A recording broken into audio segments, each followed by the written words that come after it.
ইতিহাস কখনো হঠাৎ করে হারায় না, হারায় তখনই যখন আমরা তাকে ভুলে যাই। ঠিক যেমন আজকে হারিয়ে যেতে বসেছে মুড়াপাড়া জমিদার বাড়ি। একসময় যেটি ছিল জমিদারি গৌরবের প্রতীক, আজ সেটি দাঁড়িয়ে আছে ভাঙাচোরা ইট, ফাটল ধরা ছাদ আর ঝুলন্ত শিকড়ে ঢাকা এক নীরব ইতিহাস হয়ে। নারায়ণগঞ্জের রূপগঞ্জ উপজেলার শীতলক্ষ্যার পাড় ঘেঁষে সবুজে মোড়ানো মুড়াপাড়া গ্রামের বুক জুড়ে প্রায় ৪০ একর জায়গা নিয়ে গড়ে ওঠা এই জমিদার বাড়িটি কেবল একটি ভবন নয়, এটি বাংলার জমিদার আমলের জীবন্ত নিদর্শন।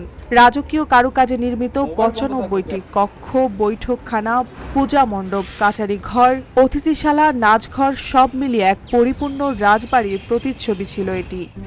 RICL TMX, যুগের পর যুগ স্থাপনা থাকে মজবুত। ১৮৮৯ সালে নাটোর রাজপরিবারের বিশ্বস্ত কর্মচারী রামরতন ব্যানার্জির হাতে জমিদারির সূচনা। পরে তার ছেলে বিজয়চন্দ্র ব্যানার্জি ও নাতি জগদীশ চন্দ্র ব্যানার্জির হাত ধরে নির্মিত হয় এ রাজবাড়ি। ১৯০৯ সালে নির্মাণ কাজ শেষ হলে এ ভবনটি হয়ে ওঠে জমিদার ব্যানার্জি পরিবারের ক্ষমতা ও ঐতিহ্যের প্রতীক। কিন্তু আজ সেই ঐতিহাসিক ভবনের ভেতরকার দৃশ্য হৃদয় বিদারক। ছাদের ফাটল দিয়ে গজিয়ে উঠেছে গাছ, ভেঙে পড়েছে দেয়াল, জানালার কাঠ জীর্ণ, প্রতিটি ঘরে গাছের শিকড় ঢুকে পড়েছে। সব মিলিয়ে বাড়িটি এখন ভয়ানক ঝুঁকিপূর্ণ, অথচ বাইরের দেয়ালে সামান্য রং করেই সংস্কার দেখানোর চেষ্টা চলছে।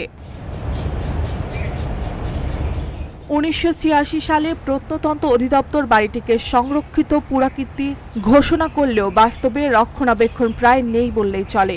বর্তমানে এটি মুড়াপাড়া সরকারি কলেজ হিসেবে ব্যবহৃত হচ্ছে। কলেজের অধ্যাপক হাফিজুর রহমান জানান, ভবনের অনেক অংশই ঝুঁকিপূর্ণ হওয়ায় শ্রেণীকক্ষ বন্ধ করে দেওয়া হয়েছে।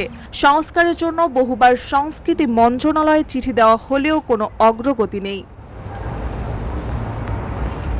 তার ভাষ্য অনুযায়ী পাশে একটি নতুন ৮তলা ভবন নির্মাণ চলছে। সেটি সম্পূর্ণ হলে কলেজ কার্যক্রম সেখানে সরিয়ে নেওয়া হবে এবং ঐতিহাসিক ভবনটি প্রত্নতত্ত্ব বিভাগের হাতে ছেড়ে দেওয়া হবে। কিন্তু প্রশ্ন হলো, তখন কি আদৌ এই ভবনকে বাঁচানো সম্ভব হবে?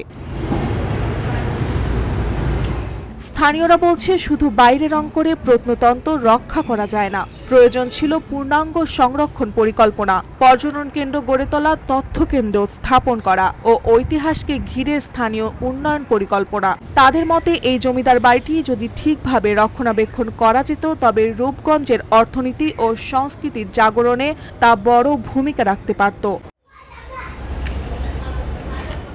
আজ মুড়াপাড়া জমিদার বাড়ি শুধু একটি ধ্বংসপ্রায় ভবন নয়, এটি বাংলার জমিদারি যুগের গৌরবময় সাক্ষী। আর সেই সাক্ষী যেন আমাদের চোখের সামনেই নিঃশব্দে ভেঙে পড়ছে। এখনই যদি কার্যকর উদ্যোগ না নেওয়া হয়, তবে ইতিহাসের এই বর্ণময় অধ্যায় চিরতরে হারিয়ে যাবে ধ্বংসস্তূপের নিচে। ঐতিহ্য বাঁচে যত্নে, আর সেটি এখন সবচেয়ে বেশি প্রয়োজন।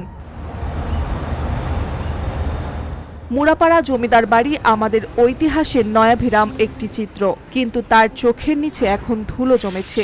এই ধুলো যদি আর না ঝাড়া হয়, ভবিষ্যৎ প্রজন্ম শুধু বইয়ের পাতায় পড়বে, একসময় এখানে ছিল একটি রাজবাড়ি।